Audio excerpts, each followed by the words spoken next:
The final cut is a masterpiece. But the first draft is a war zone. This is between the frames. Celine Dion's voice swells.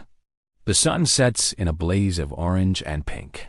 Two young lovers stand at the bow of the ship of dreams, arms outstretched, feeling the wind as if they're flying. It's one of the most recognizable, parodied, and emotionally potent scenes in cinema. It's Jack and Rose. It's Leonardo DiCaprio and Kate Winslet. It is the very soul of Titanic *. Yet, this moment was seconds from being deleted forever. In the pressure cooker environment of the editing suite, this iconic sequence wasn't seen as magic. It was labeled a problem. The feedback was brutal. It was too sentimental, too corny, too simple.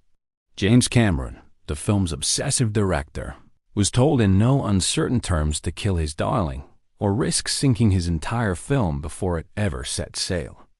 To understand the crisis, we have to go back to the aftermath of one of the most notoriously difficult shoots in film history. Titanic lumbered into post-production not as a guaranteed blockbuster, but as a bloated, 3-hour-plus epic that was hemorrhaging money. The budget had ballooned from an already high $110 million to over $200 million, making it the most expensive film ever made at the time. The press was sharpening its knives, gleefully predicting a historic financial disaster. The studio, 20th Century Fox, was in a full-blown panic. So, they held test screenings, desperate for some good news. The results were a mixed bag of anxiety. While audiences were absolutely stunned by the spectacle of the ship sinking, a worrying trend emerged during the first half. They were fidgeting. They were checking their watches. The romance, the supposed core of the film, wasn't landing as powerfully as Cameron had hoped. When the focus group reports and test audience cards came back, they zeroed in on one scene with surgical precision: the eye and flying sequence at the bow. The criticism was blunt and merciless. Words like hokey, cheesy, and overly romantic were thrown around. One comment card famously compared it to a perfume commercial, a stinging critique that implied it was shallow and artificial.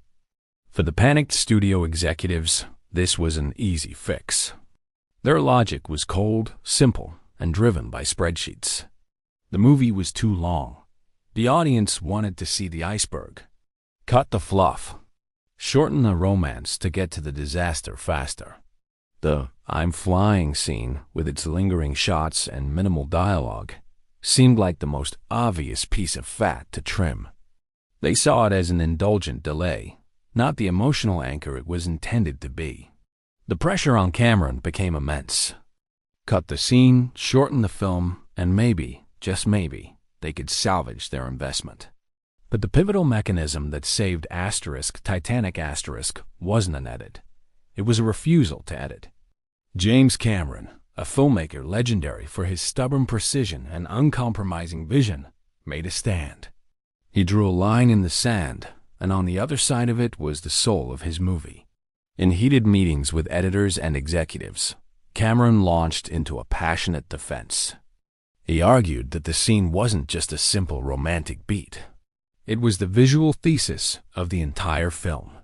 It was the physical manifestation of freedom for Rose, a character literally and figuratively trapped by her gilded cage. On that boat, with Jack, she wasn't just feeling the wind. She was tasting a life she never knew was possible, a life outside the rigid class structure that was suffocating her. He explained that the dialogue Jack's simple, "Do you trust me?" was intentionally minimal because the emotion was carried entirely by the image. The vast, limitless ocean, the impossibly beautiful sunset, and the shared sensation of absolute freedom before the inevitable crash. This moment, he insisted, is why the audience believes Rose would choose a penniless artist over her wealthy, powerful fiancé. It's not about words. It's a shared feeling, a transcendent experience that bonds them and us to their love story.